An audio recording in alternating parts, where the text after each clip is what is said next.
মসজিদের যারা বেশি সম্পর্ককারী তারা আল্লাহ সুবহানাহু ওয়া তাআলার প্রতিবেশী হবেন এবং মসজিদের কারণে আল্লাহ সুবহানাহু ওয়া তাআলা প্রত্যেক কদমে কদমে তার গুনাহ ক্ষমা করে দেন, প্রত্যেক কদমে কদমে তার মর্যাদা বৃদ্ধি করে দেন এবং হজ আদায় করলে হাজী সাহেবগণ যে সওয়াব অর্জন করতে পারেন সে সওয়াবগুলো আল্লাহ তাআলা মসজিদের সাথে সম্পর্ককারী ওই বান্দাকে প্রত্যেক ওয়াক্তে আল্লাহ তাআলা সেই সওয়াব দান করেন এবং আল্লাহর রাস্তায় যুদ্ধ করে মুজাহিদরা যে সওয়াব অর্জন করে প্রত্যেক ওয়াক্তের মধ্যে আল্লাহ সুবহানাহু ওয়া তাআলা সেই সওয়াব বান্দাকে দান করেন। সুবহানাল্লাহ।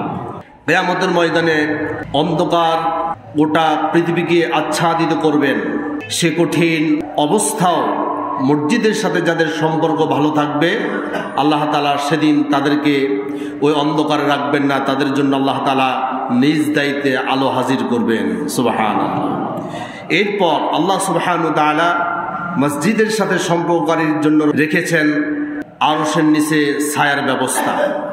যেদিন প্রচণ্ড উত্তাপে গরমে গর্ভাক্ত হয়ে যাবে, মানুষ তার ফসিনার মধ্যে তার ঘামের মধ্যে সাঁতরাতে থাকবে, সে কঠিন অবস্থার সময় আল্লাহ সুবহানাহু ওয়া তাআলা মসজিদের সাথে যাদের সম্পর্ক বেশি আল্লাহ সুবহানাহু ওয়া তাআলা তাদেরকে আরশের নিচে ছায়ার মধ্যে সিংহাসনে বসার ব্যবস্থা করে দিবেন। সুবহানাল্লাহ।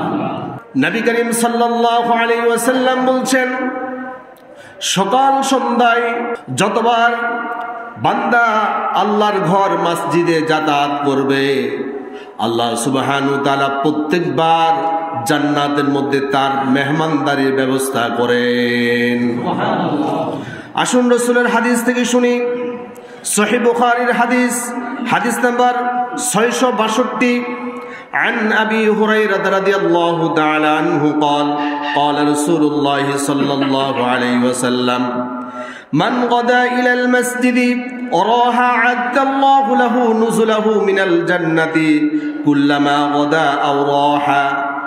নবী করিম সাল্লাল্লাহু আলাইহি সাল্লাম বলছেন, মান গদা ইলাল মসজিদ ওয়া রাহা আদাল্লাহ, সকালে অথবা সন্ধ্যায় আল্লাহর বান্দা যখন আল্লাহর ঘরে মসজিদে যায়, আসা যাওয়া করে, আ'আদাল্লাহু লাহু নুজুলাহু মিনাল জান্নাতি, আল্লাহ রাব্বুল ইজ্জাত ওয়াল জালাল ওই বান্দার জন্য মেহমানদারির ব্যবস্থা দুনিয়াতে নয় আল্লাহর জান্নাতে রেডি করেন।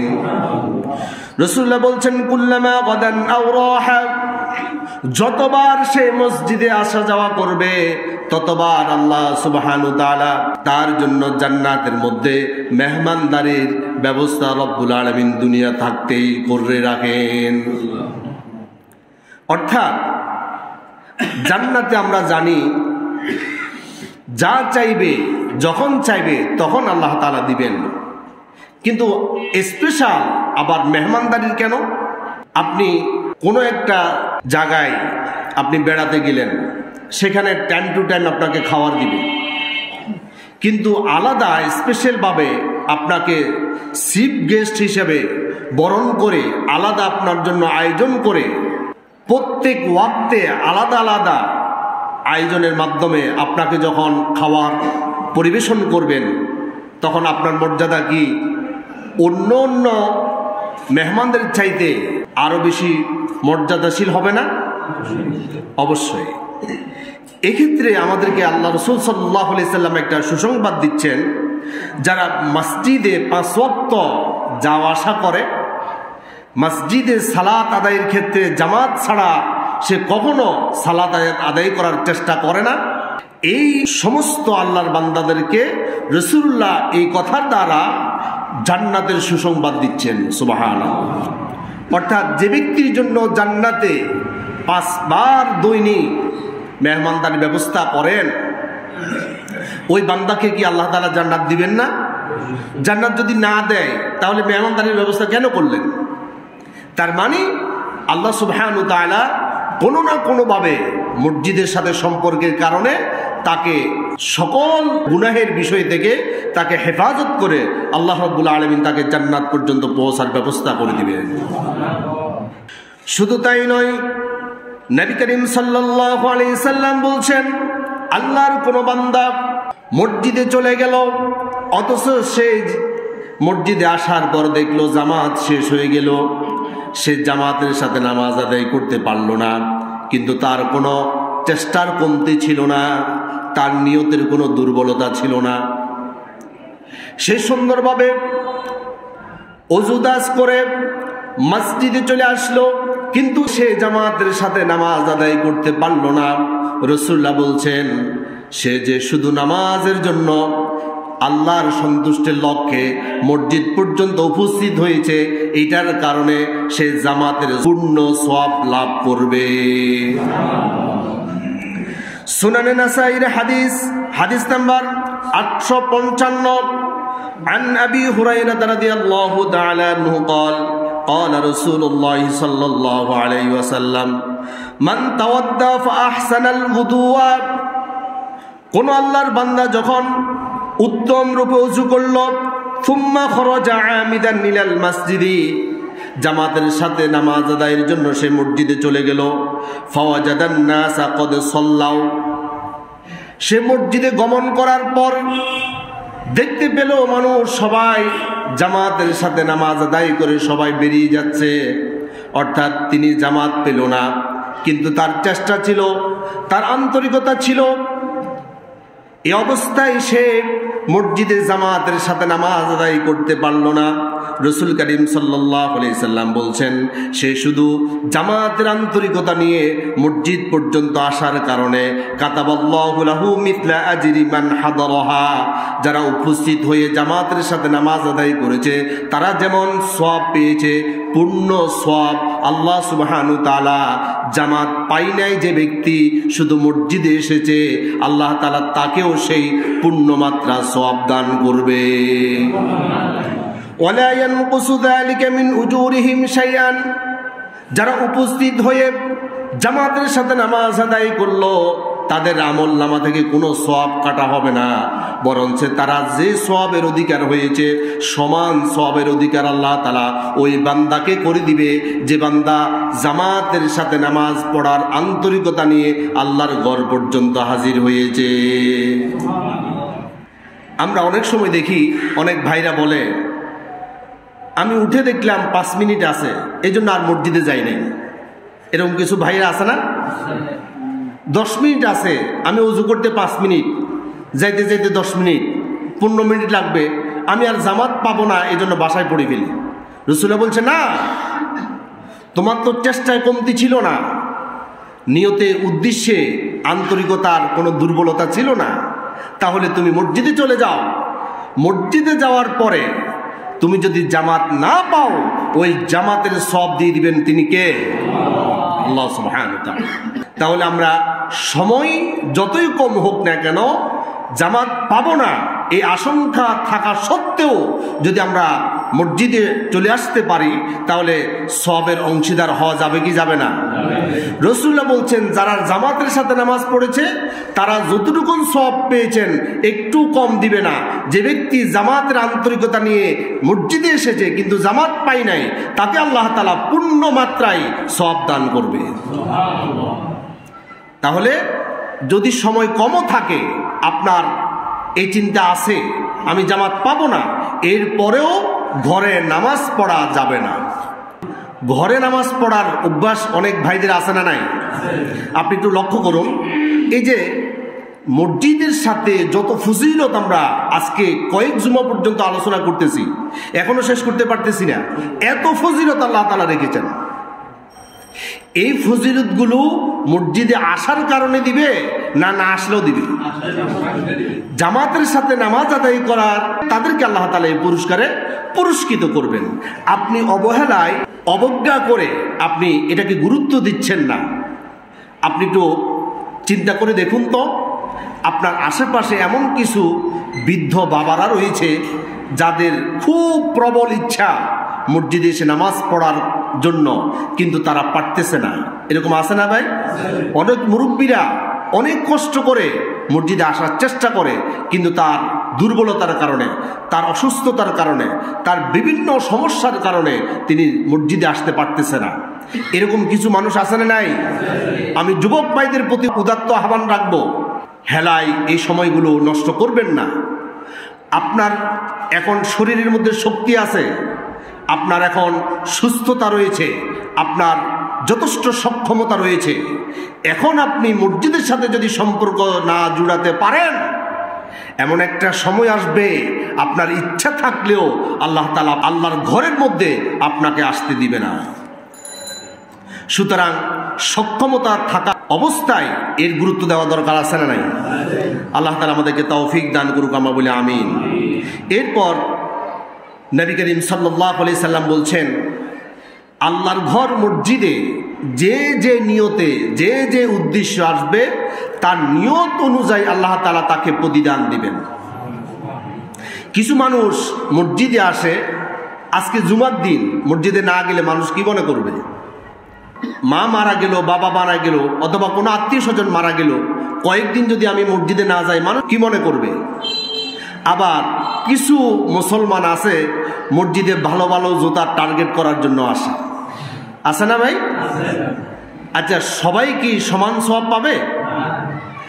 অন্তরের খবর কেউ জানে না, জানেন কে?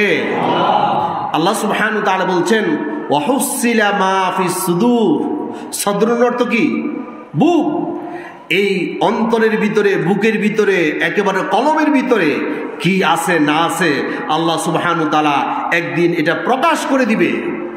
ওয়াইন তুবদু মা ফি আনফুসিকুম আও তুখফুহু ইউহাসিবুকুম বিহিল্লাহ। আল্লাহ সুবহানাহু ওয়া তাআলা বলছেন, অন্তরের ভিতরে তোমার কি লুকায়িত আছে এটা প্রকাশ করো অথবা গোপন রাখো, ইউহাসিবুকুম বিহিল্লাহ, এটার বিচারও আমি করে ছাড়বো। আল্লাহু আকবার। কেউ বুঝতেছে না, কেউ জানতেছে না আপনার মনের ভিতরে কি চলছে। আল্লাহ সুবহানাহু ওয়া তাআলা কোরআন মাজিদে সূরা বাকারার একেবারে শেষ আয়াতের আগের আয়াত আল্লাহ তাআলা বলছে, ওয়াইন তুবদু মা ফি আনফুসিকুম আও তুখফু ইউহাসিবুকুম বিহিল্লাহ। তোমার ভিতরে কল্পনার মধ্যে যা কিছু তুমি লালন করছো এটা প্রকাশ করো বা গোপন রাখো, ইউহাসিবুকুম বিহিল্লাহ, এটা আমি হিসাব করে ছাড়বো। আল্লাহু আকবার। নবী করিম সাল্লাল্লাহু আলাইহি সাল্লাম বলছেন, যে যে নিয়তে যে উদ্দেশ্যে মসজিদে আসবে তার উদ্দেশ্য অনুযায়ী আল্লাহ তাআলা তাকে প্রতিদান দিবেন। রাসূলুল্লাহ বলছেন, সুনানে আবু দাউদ শরীফের হাদিস, হাদিস নাম্বার 472, عن أبي هريرة رضي الله تعالى عنه قال قال رسول الله صلى الله عليه وسلم من أتى المسجد لشيء فهو حظه। রাসূলুল্লাহ বলছেন, যে ব্যক্তি যে নিয়তে যে উদ্দেশ্যে আমার মসজিদের মধ্যে আসবে তার নিয়ত এবং উদ্দেশ্য অনুযায়ী আল্লাহ সুবহানাহু ওয়া তাআলা তাকে প্রতিদান দিবেন। সুতরাং মসজিদে আসার ক্ষেত্রে অনেক বেশি ফজিলত আল্লাহ তাআলা রেখেছেন। এখন এই ফজিলতগুলোর পাওয়ার এবং অর্জনের উদ্দেশ্যে যদি আমরা আসতে পারি, সেই অনুযায়ী আমরা আল্লাহর কাছ থেকে প্রতিদান পাবো। আর যদি ভিন্ন কোনো উদ্দেশ্য লালন করি, ধারণ করি, তাহলে আমি গত জুমাতে হাদিসটা বর্ণনা করেছি যে অন্যের সম্পদ দেখে কেউ যদি এটার প্রতি ঈর্ষান্বিত হয়ে শুধু আফসোস করতে থাকে, যেমন সারা জীবন কাটিয়ে দেওয়ার পরেও তার এক পয়সার কোনো লাভ হবে না, ভিন্ন কোনো উদ্দেশ্যে মসজিদে আসলে তার কোনো ফায়দা মিলবে না। আল্লাহ সুবহানাহু ওয়া তাআলা আল্লাহর পুরস্কারগুলো আমরা অর্জনের লক্ষ্যেই মসজিদে আসা এবং মসজিদের সাথে সম্পর্ক জুড়ে দেওয়ার তৌফিক দান করুন, আমরা বলি আমিন। নবী করিম সাল্লাল্লাহু আলাইহি সাল্লাম বলছেন, কেউ যদি জামাতের সাথে মসজিদে নামাজ আদায় করে, আরেকজন ব্যক্তি সে বাসার মধ্যে নামাজ আদায় করলো অথবা তার ব্যবসা প্রতিষ্ঠানে নামাজ আদায় করলো, বাসায় এবং ব্যবসা প্রতিষ্ঠানের মধ্যে নামাজ আদায়কারীর চাইতে মসজিদে গিয়ে জামাতের সাথে নামাজ আদায় করা আল্লাহর কাছে 25 গুণ বেশি উত্তম। বলেন সুবহানাল্লাহ। অর্থাৎ আল্লাহর কোনো বান্দা যখন মসজিদে না এসে ঘরের মধ্যে সে নামাজ আদায় করলো, সে এক রাকাতের সওয়াব পাবে। আর যদি সে মসজিদে এসে নামাজ আদায় করে, এক রাকাতের বিনিময় আল্লাহ তাআলা 25 রাকাত নামাজের সওয়াব দান করবে। তাহলে কেউ যদি বাসায় নামাজ পড়ে, সে 24 গুণ নামাজের সওয়াব থেকে বঞ্চিত হলো। আসুন রাসূলুল্লাহর হাদিস থেকে শুনি। সহিহ বুখারীর হাদিস নাম্বার 647 عن أبي هريرة رضي الله تعالى عنه قال قال رسول الله صلى الله عليه وسلم صلاة الرجل في الجماعة আল্লাহর কোন বান্দা জামাতের সাথে নামাজ আদায় করলো, তুদাআফু আলা সালাতিহি ফি বাইতিহি ওয়া ফি সুকিহি। আরেকজন আল্লাহর বান্দা আলা সালাতি ফি বাইতিহি, তার ঘরের মধ্যে সে সালাত আদায় করলো, অফি সুকিহি, অথবা সেই বাজারের মধ্যে নামাজ আদায় করলো। বাজার মানে কি? তার দোকানে। অনেক মুসলমান ভাইরা নামাজের সময় মসজিদে আসে না, দোকানের মধ্যে ব্যবসা প্রতিষ্ঠানের ভিতরে নামাজ আদায় করে, এরকম কিছু ভাইরা আছে না? রাসূলুল্লাহ বলছেন, বাজারে অথবা ব্যবসা প্রতিষ্ঠানে কেউ নামাজ পড়লো অথবা তার ঘরের মধ্যে সেই একাকী নামাজ পড়লো, খামসান ওয়া 20 দিফান, যে ব্যক্তি বাসায় নামাজ পড়লো অথবা ব্যবসা প্রতিষ্ঠানে নামাজ পড়লো, তার চাইতে 25 গুণ বেশি সওয়াব সালাতুর রাজুলি ফিল জামাআতি, যে ব্যক্তি জামাতের সাথে মসজিদে নামাজ আদায় করলো। সুবহানাল্লাহ। অর্থাৎ কেউ যদি মসজিদে এসে জামাতের সাথে পড়ে, এক রাকাতে কয় রাকাতের সওয়াব পাবে? 25 রাকাত। রাসূলুল্লাহ বলছেন খামসান ওয়া 20 দিফান, 25 গুণ বেশি সওয়াব আল্লাহ তাআলা তার আমলনামায় দান করবে। মসজিদে এসে জামাতের মধ্যে দাঁড়িয়ে একটা আয়াতে কারিমা পড়বে, সে 25টা আয়াত তেলাওয়াত করার সওয়াব পাবে। সুবহানাল্লাহ। সে যখন আল্লাহু আকবার বলে রবকে একবার ডাক দিবে, 25 বার আল্লাহু আকবারের সওয়াব সে পেয়ে যাবে। আল্লাহর কোন বান্দা জামাতের সাথে যখন নামাজ পড়ে, তার প্রত্যেকটা ওয়ার্ড আল্লাহ সুবহানাহু ওয়া তাআলা একের বিনিময়ে কত দিবে? 25 গুণ। আর যদি সে বাসায় পড়ে অথবা কোনো ব্যবসা প্রতিষ্ঠানে অথবা বাজারে পড়ে জামাত ব্যতীত, তাহলে সে এক রাকাতের সওয়াব পাবে। কারণ কি? রাসূল এবার কারণ বলছেন, আযালিকা আন্নাহু, এর কারণ হচ্ছে ইদা তাওয়াদ্দা ফাহসানাল ওযুআ, কেননা সেই উত্তম রূপে ওযু করলো, থুম্মা খরাজা ইলাল মসজিদি, অথবা মসজিদের উদ্দেশ্যে সে রওনা করলো। as-সালাতু মিরাজুল মুমিনিন, নামাজ হচ্ছে মুমিনের মেরাজ। অর্থাৎ বান্দা যখন নামাজ দাঁড়িয়ে যায়, রাসূলুল্লাহ বলছেন বান্দা আর রবের মধ্যে আর কোনো পর্দা থাকে না। আল্লাহর সাথে সাক্ষাতের উদ্দেশ্যে, আল্লাহর সন্তুষ্টির জন্য, আল্লাহর রেজামন্দি হাসিল করার জন্য সে যখন সালাতের উদ্দেশ্য বের হয়ে যায়, লাম ইয়াখতু খাতওয়াতান ইল্লা রুফিআত লাহু বিহা দারাজাতান, প্রত্যেকটা কদমের বিনিময় আল্লাহ সুবহানাহু ওয়া তাআলা তার মর্যাদা বৃদ্ধি করতে থাকে। রাসূলুল্লাহ বলছেন লাম ইয়াখতু খাতওয়াতান ইল্লা রুফিআত লাহু বিহা দারাজা, তার প্রত্যেকটা কদমের বিনিময় এক একটা দারাজাত আল্লাহ তাআলা বৃদ্ধি করতে থাকেন। সুবহানাল্লাহ। শুধু তাই নয়, রাসূল এরপরে বলছেন ওয়াহুত্তু আনহু বিহা খতিয়াতুন, প্রত্যেকটা কদমে কদমে তার গুনাহগুলো আল্লাহ তাআলা এভাবে ক্ষমা করতে থাকেন। সুবহানাল্লাহ। এরপর রাসূল বলছেন ফাইদা সাল্লা লাম তাজাল মালাইকাতু তুসাল্লি আলাইহি মা দামা ফি মুসাল্লাহু, সে যখন নামাজ শেষ করে তার মুসল্লার মধ্যে, অর্থাৎ যে স্থানের মধ্যে সে নামাজ আদায় করলো, সেখানে বসে বসে সে অপেক্ষা করতে থাকে। যতক্ষণ সে অপেক্ষা করবে ততক্ষণ পর্যন্ত মালাইকাতরা, ফেরেশতারা তার জন্য আল্লাহর দরবারে দোয়া করতে থাকেন। সুবহানাল্লাহ। ফেরেশতারা দোয়া করে আল্লাহর কাছে আপনার জন্য, আমার জন্য। কেন? যারা নাকি নামাজ আদায়ের পর তার মুসল্লার মধ্যে, তার নামাজের স্থানের মধ্যে বসে থাকে। কিন্তু আমাদের বাস্তব জীবনের সাথে একটু মিলান তো দেখি। আমরা যখন নামাজ শেষ হয়, আমরা তাড়াহুড়া করে যাওয়ার জন্য প্রস্তুতি নিয়ে নিই, আছে না নাই? এক হুজুর বলতেছে জামাত শেষ হওয়ার আগে যাওয়ার জন্য প্রস্তুত। তুমি বলতে লাগলো সালাম একদিকে ফিরাইলো, আরেক দিকে ফিরাইবার আগে জুতার বক্স থেকে হাতের মধ্যে উঠাই নিল, অর্থাৎ সালাম আরেকবার ফিরে গিয়ে দিব দৌড়। এরকম কিছু মুসল্লি আছে না? আপনি দেখবেন বিশেষ করে আসরের নামাজের পর সালাম ফিরানোর দেরি, যাইতে দেরি নেই। পিছনে কি মানুষ নামাজ পড়তেছে না কি করতেছে তার এগুলো দেখার এত সময় নেই। আমি যে মসজিদে আসছি এটাও তো বেশি।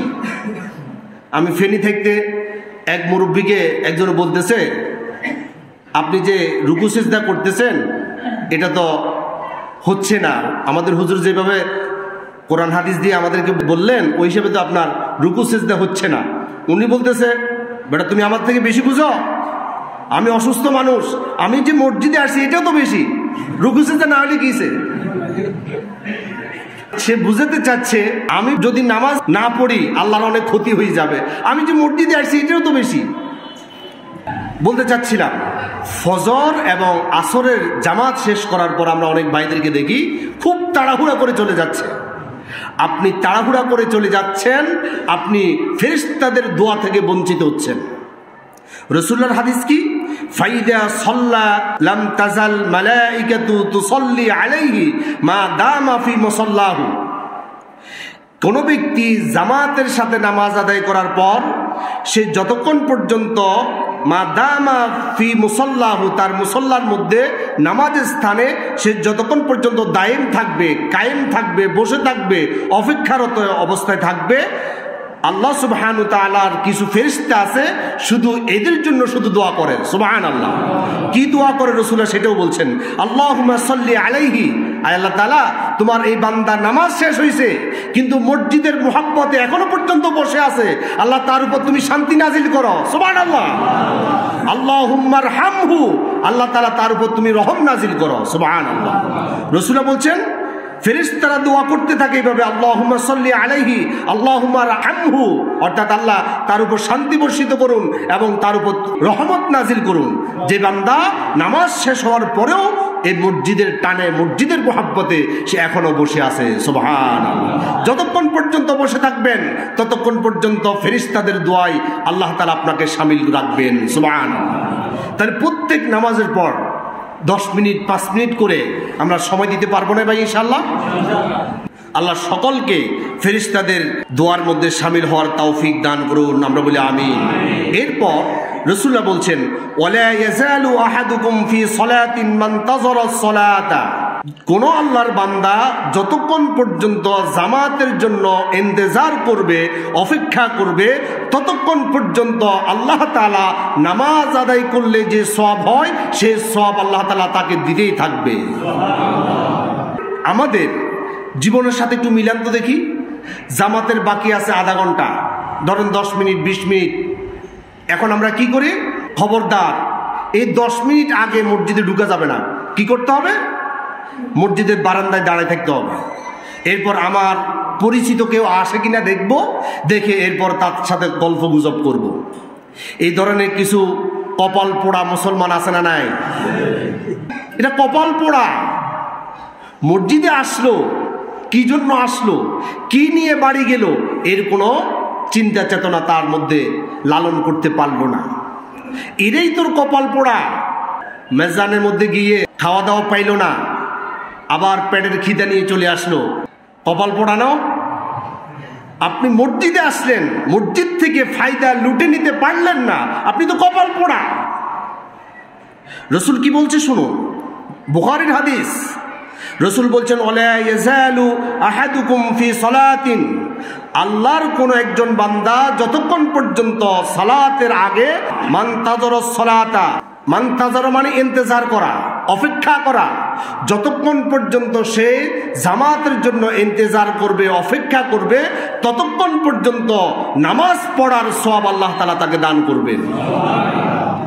যতক্ষণ আপনি বসে আছেন, একেবারে কিছু পড়লেন না, কিছু করলেন না, শুধু জামাতের অপেক্ষায় আছেন, রাসূলুল্লাহ বলছেন এই সময়টুকুর মধ্যে আপনি নফল নামাজের ভিতরে যদি কাটিয়ে দিতেন, যে সব হতো আপনি শুধু জামাতের জন্য ইন্তজার করার কারণে সে সব আল্লাহ তাআলা আপনার আমলনামায় দিতে থাকবেন।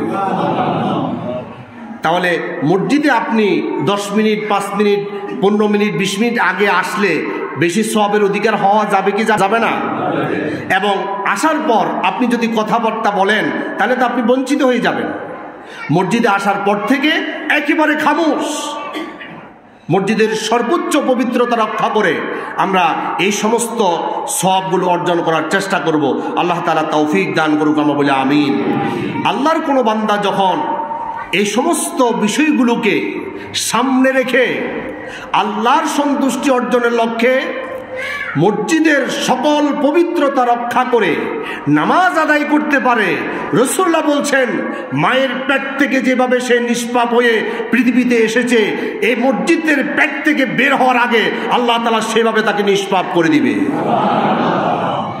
রাসূলের হাদিস শুনেন, জামিউত তিরমিজির হাদিস, হাদিস নাম্বার 3233, عن ابن عباس رضي الله تعالى عنه قال قال رسول الله صلى الله عليه وسلم الكفارة المكث في المساجد بعد الصلاة والمشي على الأقدام إلى الجماعة وإسباغ الوضوء في المكاره ومن فعل ذلك عاش بخير ومات بخير وكان من خطيئته كيوم ولدته أمه।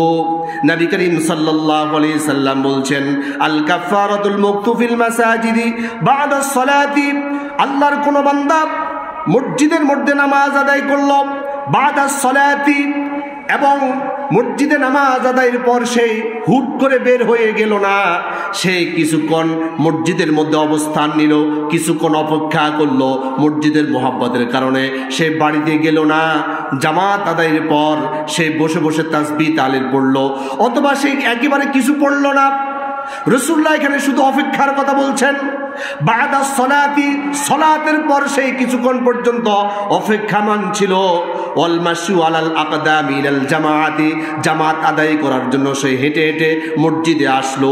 ওয়া ইসবাগুল উযুই ফিল মাকারিহি, কষ্টকর সত্ত্বেও উত্তম রূপে সে ওযু করলো।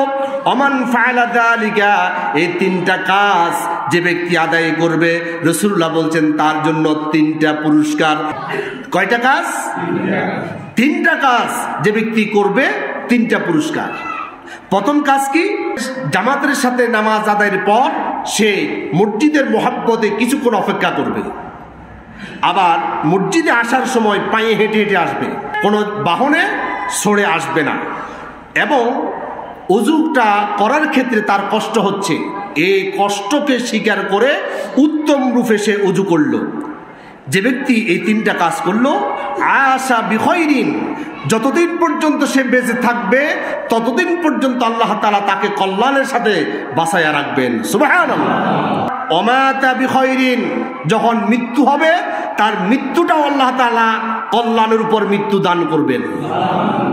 এরপর ওয়াকানা মিন খতিয়াতিহি কায়াউমা ওয়ালাদাতহু উম্মুহু, আল্লাহ রাসূল সাল্লাল্লাহু আলাইহি সাল্লাম বলছেন তাকে আল্লাহ সুবহানাহু তাআলা মা যেদিন তাকে প্রসব করেছিল সেদিন তার কাছে যেমন একটা নিষ্পাপের আমলনামা ছিল, আল্লাহ সুবহানাহু তাআলা এই মসজিদের সাথে সম্পর্ক জুড়িয়ে দেওয়ার কারণে আল্লাহ সুবহানাহু তাআলা তাকে সেই দিনের মতো নিষ্পাপ বানিয়ে দিবেন। রাসূলুল্লাহ বলছেন আল মুকতু ফিল মাসাজিদি বা'দা সলাতি, নামাজ শেষ হওয়ার পর যারা একটু বসে মসজিদের মধ্যে অবস্থান নিবে, ওয়াল মাশু আলাল আকদামি ইলাল জামাআতি, জামাতে নামাজ আদায়ের জন্য হেঁটে হেঁটে আসবে তারা, ওয়া ইসবাগুল উযুই ফিল মাকারিহি, কষ্ট সত্ত্বেও উত্তম রূপে ওযু করবে। ওমান ফাআলা যালিকা, এই তিনটা কাজ যারা করবে তাদেরকে আল্লাহ তাআলা তিনটা পুরস্কারে পুরস্কৃত করবেন। আশা বিখয়রিন, যতদিন বাঁচবে কল্যাণের উপর আল্লাহ তাআলা তার হায়াত লম্বা করে দিবে। সুবহানাল্লাহ। ওমাতা বিখয়রিন, তার মৃত্যু যখন আসবে কল্যাণের উপর আল্লাহ তাআলা মৃত্যুর ব্যবস্থা করে দিবে। ওয়াকানা মিন খতিয়াতি কায়াউমা ওয়ালাদাতহু উম্মুহু, তার মা যেদিন তাকে পৃথিবীর মধ্যে প্রসব করেছিল সেদিনের মতো আল্লাহ সুবহানাহু তাআলা তার গুনাহগুলো ক্ষমা করে তাকে নিষ্পাপ বানিয়ে দিবেন। আল্লাহ সুবহানাহু তাআলা আমাদের সকলকে এই অর্জন করার তৌফিক দান করুন, আমরা বলি আমিন। রাসূলুল্লাহ বলছেন যারা নাকি জামাতের সাথে 40 দিন 5 ওয়াক্ত নামাজ আদায় করতে পারবে তাকবীরে উলা সহকারে, আল্লাহ রাসূল সাল্লাল্লাহু আলাইহি সাল্লাম বলছেন আল্লাহ সুবহানাহু তাআলা ওই বান্দার জন্য 2টা নাজাতের ছাড়পত্র আল্লাহ তাআলা লিপিবদ্ধ করে রাখেন। রাসূলের হাদিস থেকে শুনুন, জামিউত তিরমিজির হাদিস নাম্বার 241, عن أنس بن مالك رضي الله تعالى عنه قال رسول الله صلى الله عليه وسلم من صلى لله 40 يوما في جماعة يدرك التكبيرة الأولى كتبت له براءة من النار وبراءة من النفاق। রাসূলুল্লাহ বলছেন মান সাল্লা লিল্লাহি, যে ব্যক্তি আল্লাহর জন্য 40 ইয়াওমান 40 দিন ফি জামাআতিন জামাতের সাথে 5 ওয়াক্ত নামাজ আদায় করতে পারবে, ইউদরিকুত তাকবীরাতাল উলা, তাকবীরে উলা সহকারে, রাসূলুল্লাহ বলছেন কুতিবাত লাহু বারাআতানি, তার জন্য 2টা ছাড়পত্র আল্লাহর পক্ষ থেকে দুনিয়াতে দিয়ে দেওয়া হয়। রাসূলুল্লাহ এবার বলছেন বারাআতুম মিনান নার, একটা ছাড়পত্র হলো জাহান্নাম থেকে চিরতরে তাকে মুক্তির ফয়সালা করে দেওয়া হয়। ও বারাআতুম মিনান নিফাক, এবং মুনাফিকি থেকে আল্লাহ সুবহানাহু ওয়া তাআলা তাকে ছাড়পত্র দিয়ে দেয়। অর্থাৎ তাকবীরুল্লাহ সহকারে প্রথম তাকবীরের সাথে যারা নাকি জামাতবদ্ধভাবে 40 দিন নামাজ আদায় করবে, আল্লাহ সুবহানাহু ওয়া তাআলা মুনাফিকির খাতা থেকে এবং জাহান্নামীদের লিস্ট থেকে আল্লাহ সুবহানাহু ওয়া তাআলা চিরতরে ওই বান্দাকে নাজাতের ফয়সালা করে দেয়। এখন আমাদের জীবনের সাথে একটু মিলান তো, জামাতের ইকামত চলছে, বারান্দায় কিছু মানুষ দাঁড়িয়ে দাঁড়িয়ে গল্প করছে, এরকম কিছু হতবাগা কপাল পোড়া কিছু মানুষ আছে না নাই? এই যে এত বড় একটা পুরস্কার, জাহান্নাম থেকে মুক্তি পাওয়া, এটাই তো আমাদের সারা জীবনের সবচাইতে বড় কাঙ্ক্ষিত বিষয়, সবচাইতে আমাদের অর্জন এটাই। আল্লাহ সুবহানাহু ওয়া তাআলা দয়া করে যদি জাহান্নাম থেকে আমাদেরকে মুক্তি দেয়, আমার জীবন সফল, আমার দুনিয়াতে আসা সফল। আল্লাহ সুবহানাহু ওয়া তাআলা কোন বান্দাকে যদি বলে তুমি হিসাব দাও, রাসূলুল্লাহ বলছেন সে ধ্বংস হয়ে যাবে। কারণ প্রতিটা কদমে কদমে যদি আল্লাহ তাআলা হিসাব নেয়, হিসাব দিয়ে জান্নাতে যাওয়া এটা কোনো মানুষ তো দূরের কথা, নবী রাসূলদের পক্ষেও সম্ভব নয়। আল্লাহু আকবার, কি সত্য কথা বলল রাসূলুল্লাহ। আল্লাহ সুবহানাহু ওয়া তাআলা কারো কাছ থেকে যদি হিসাব চায় সে ধ্বংস হয়ে যাবে, আর কাউকে যদি আল্লাহ তাআলা জান্নাত দিতে চায়, ক্ষমা করতে চায়, আল্লাহ সুবহানাহু ওয়া তাআলা শুধু বলবে তোমার আমলনামাটা দেখাও। একবার দেখা মাত্র আল্লাহ সুবহানাহু ওয়া তাআলা বলবে জান্নাতের দিকে দৌড়াতে থাকো। 5 ওয়াক্ত নামাজ আমরা অনেকেই পড়ি, অনেকে আগে আগে আসি আলহামদুলিল্লাহ, কিন্তু আসার পরেও ইকামত চলে কিন্তু দূরে অবস্থান করে। ইকামতটা আল্লাহ সুবহানাহু ওয়া তাআলা এই জন্য দিয়েছে যাতে করে বান্দা খুব দ্রুত প্রস্তুতি নিয়ে তাকবীরে উলা সহকারে সে শামিল হয়ে জাহান্নাম থেকে মুক্তি নিতে পারে, এই জন্য ইকামতের ব্যবস্থা। আবার আমরা অনেককে দেখি ইকামত চলছে বসে আছে, আবার অনেক হুজুরদের আলোচনার মধ্যে আমরা শুনি ইকামত দিলে আপনি কখন দাঁড়াবেন নামাজের জন্য? অনেকে বলে যে আশহাদু আন্না মুহাম্মদ রাসূলুল্লাহ যখন বলবে তখন দাঁড়াবে। আবার কেউ কেউ বলে হাইয়া আলাস সালাহ যখন বলবে তখন দাঁড়াবে। আবার কেউ কেউ বলে হাইয়া আলাল ফালাহ যখন বলবে তখন দাঁড়াবে। না, সুস্পষ্ট হাদিস, নবী করিম সাল্লাল্লাহু আলাইহি সাল্লামের বাসা ছিল মসজিদের একদম পশ্চিম কর্নারে। আপনারা যারা মদিনায় গেছেন দেখছেন না, রসুলের রওজা কোথায়? রসুলের বাসায় রসুলের কবর। এখানে রসুলের বাসা ছিল। রসুল পাক সাল্লাল্লাহু আলাইহি সাল্লাম জামাতের সময় তিনি আসতেন, সুন্নতগুলো তিনি বাসায় পড়তেন। হাদিস শরীফে এসেছে যখন তিনি কামরা থেকে মসজিদে প্রবেশ করতেন, রসুলকে দেখা মাত্র সবাই দাঁড়িয়ে যেতেন। তাহলে জামাতে আমরা কখন দাঁড়াবো? ইমাম সাহেব যখন আসবে তখন আমরা দাঁড়িয়ে যাব, এটা হচ্ছে সুন্নাহ। ইকামতের সময় আপনি কখন দাঁড়াবেন? কেউ বলতেছে অমুক সময় তমুক সময়, এগুলো সব বানোয়াট কথা। এগুলো বিভিন্ন কিতাবের রেফারেন্স দিয়ে, মানুষের তৈরি কিতাবের রেফারেন্স দেয়, কিন্তু রাসূলুল্লাহর হাদিসের রেফারেন্স দেয় না। রাসূলুল্লাহর হাদিসের যদি রেফারেন্স দিত তাহলে এই কথা বলতে বাধ্য হতো যে ইমামকে দেখার সাথে সাথে আপনাকে দাঁড়াতে হবে। দাঁড়াবেন মানে কি? আপনি বারান্দায় দাঁড়িয়ে থাকলে হবে? দাঁড়ানোর উদ্দেশ্য হচ্ছে আপনি জামাতের জন্য প্রস্তুতি শুরু করে দিবেন। ইকামত শুরু হয়ে যাওয়ার পর কোনো নামাজের নিয়ত করা যাবে না, সুন্নাতের নিয়ত করা যাবে না। এটা ফজর হতে পারে, জোহর হতে পারে, আসর হতে পারে, মাগরিব এশা যেটা হোক না কেন। আমরা অনেক সময় দেখি ফজরের সালাত চলছে, এই মুহূর্তে আসি সুন্নতের নিয়ত করতেছে। ইসলামী জ্ঞানের, শরীয়তের জ্ঞানের অভাবের কারণে এই ধন্য দশা। আমরা আজকে নামাজ পড়তেছি কিন্তু আমাদের কপাল খুলছে না, আমাদের চরিত্র পরিবর্তন হচ্ছে না, নামাজের যে ধরনের অর্জন, এই অর্জনগুলো আমাদের মধ্যে সাধিত হচ্ছে না। তাহলে বলতে চাচ্ছিলাম কি, যখন ইকামত শুরু হয়ে যাবে তখন থেকে আপনি যেখানে জামাতের সুযোগ পাবেন, কাতারে যেখানে দাঁড়ানোর সুযোগ পাবেন, সাথে সাথে আপনি সেখানে চলে আসা হচ্ছে আপনার কর্তব্য। এইভাবে যদি আমরা নামাজের প্র্যাকটিসগুলো না করি তাহলে এই যে ফজিলতগুলো আছে এগুলো আমরা অর্জন করতে পারবো না। আল্লাহ তাআলা সকল অর্জন আমরা যাতে করে নিজেদের মধ্যে অর্জন করে নিতে পারি, আল্লাহ তাআলা সেই তৌফিক দান করুন, আমরা বলি আমিন। মসজিদের সাথে সংশ্লিষ্ট ফজিলতগুলো আমরা আলহামদুলিল্লাহ এ পর্যন্ত ইতি টানলাম। এখন আমরা আলোচনা শুরু করতে চাই মসজিদে নিষিদ্ধ কাজসমূহ। মসজিদে কি কি নিষেধ কাজ রয়েছে? আজকে আমরা দেখতে পাচ্ছি মুসল্লিরা মসজিদের সাথে সম্পর্ক যতটা না আছে তার চাইতে বেশি তারা নিষিদ্ধ কাজগুলো করে তারা সব থেকে বঞ্চিত হচ্ছে। মসজিদে জামাত চলে, মসজিদের পাশে দাঁড়ায় দাঁড়ায় সিগারেট টানে। কি কপাল পোড়া! যদি ইসলামী শাসন ব্যবস্থা থাকতো এদেরকে বেত্রাঘাত করে এদেরকে শাস্তির আওতায় আনা হতো, ঠিক কিনা বলেন? মুসলমান দাবি করার পর নামাজ পড়বে না আর মসজিদের পাশে, এ অধিকার কারো নাই। আপনি বলতে পারেন যদি কোনো হিন্দু ভাই থাকে, হিন্দুর জন্য এটা জায়েজ আছে, সে মসজিদে আসবে না।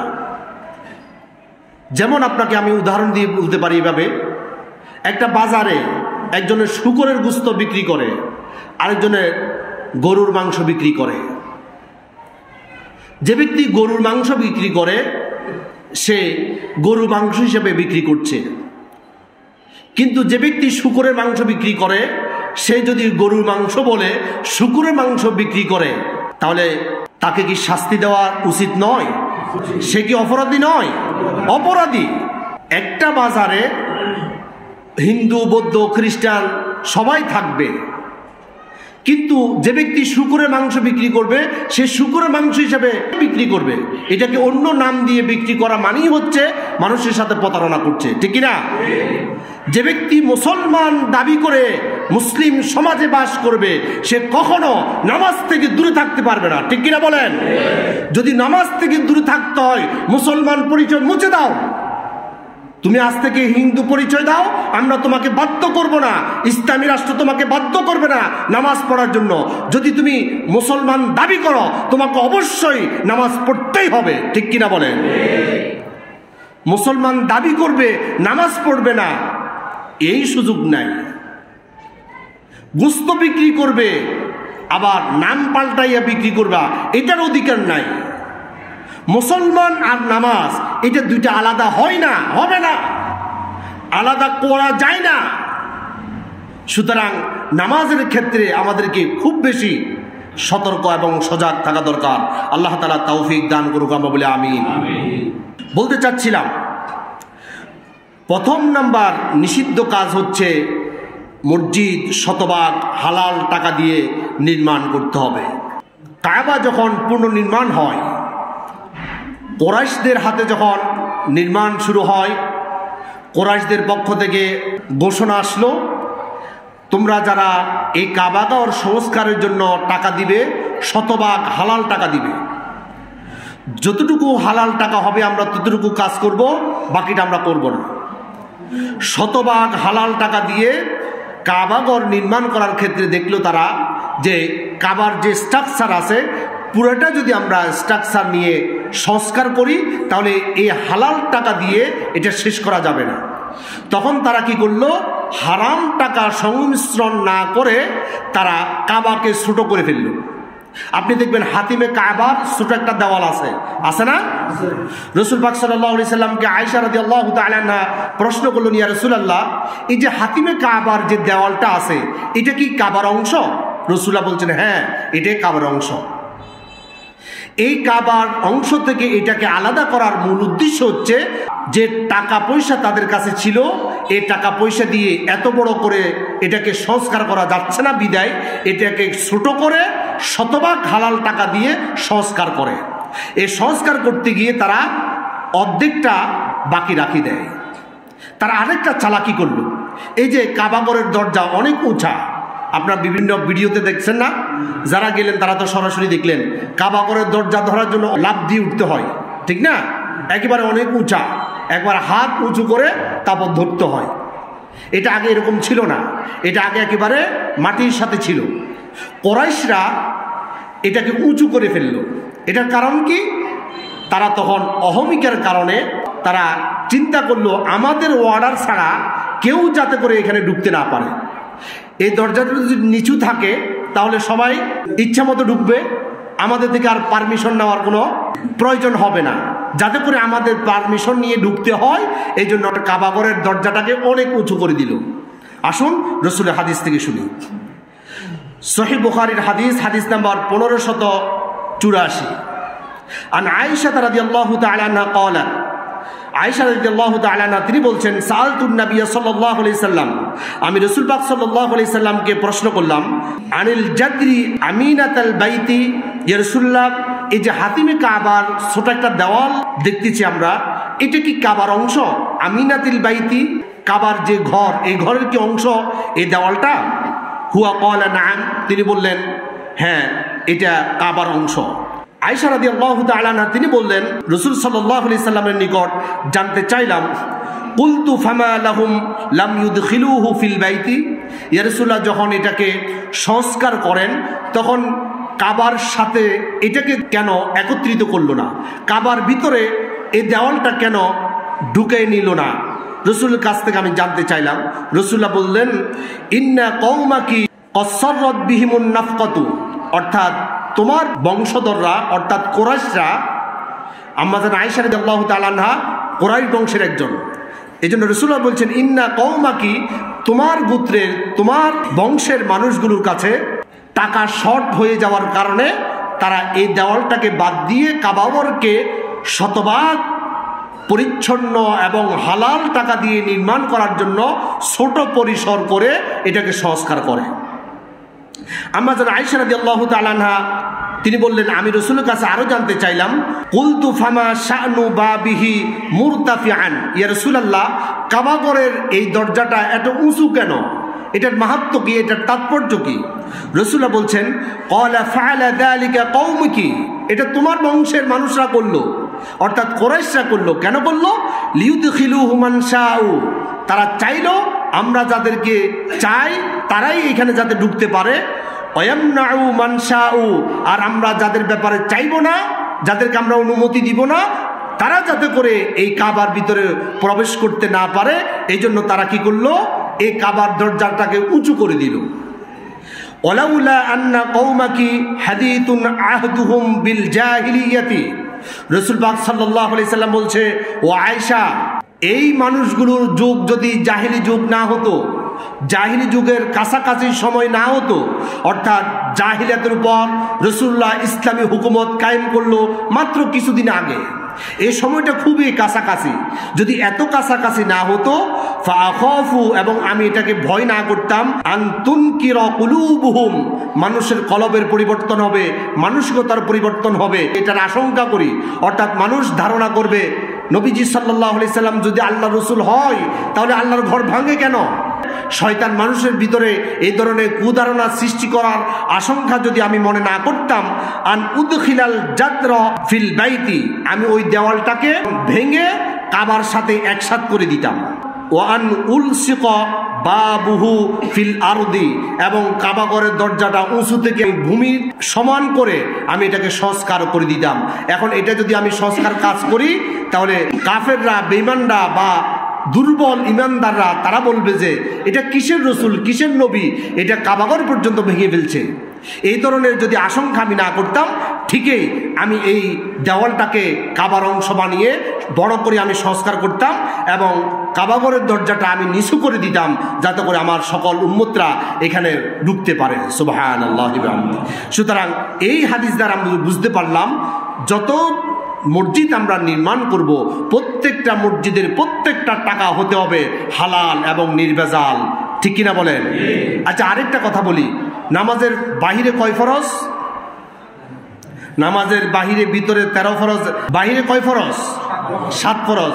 শরীর পাক, কাপড় পাক, নামাজের জায়গা পাক। আচ্ছা, মসজিদটা কিসের জায়গা? সবাই উত্তর দিতে পারলেন না। মসজিদটা কিসের জায়গা? নামাজের জায়গা। এখন যেই জায়গার মধ্যে হারাম ঢুকে, ওই জায়গা কি পাক থাকে না নাফাক হয়ে যায়? নাফাক। আজকে দেখুন, আমরা নামাজ পড়তেছি, নামাজ কবুল হচ্ছে না। কারণ কি? বড় বড় চাকচিক্যময় মসজিদগুলোতে বেশিরভাগ দুর্নীতি আর অবৈধ পয়সা দিয়ে নির্মাণ হওয়ার কারণে সেখানে মানুষ সেজদা দিচ্ছে, সেজদা আল্লাহর দরবারে কবুল হচ্ছে না। ঠিক কিনা বলেন? সুতরাং মসজিদ কত বেশি চাকচিক্যময়, এটা দেখার চাইতে আমাদেরকে দেখতে হবে কোনটা নিখুঁত, একেবারে অবৈধ টাকা থেকে, হারাম টাকা থেকে পরিচ্ছন্নভাবে হালাল দিয়ে নির্মাণ করা হয়েছে, এটা বেশি আমরা প্রাধান্য দিব। এবং মসজিদ নির্মাণে যারা আমরা সহযোগিতা করব আর আমরা পার্টিসিপেট করব, আমরা করার সময় হালাল উপার্জনের ক্ষেত্রে শতভাগ সজাগ থাকবো। আল্লাহ তাআলা আমাদেরকে তৌফিক দান করুক। আমরা বলি আমিন।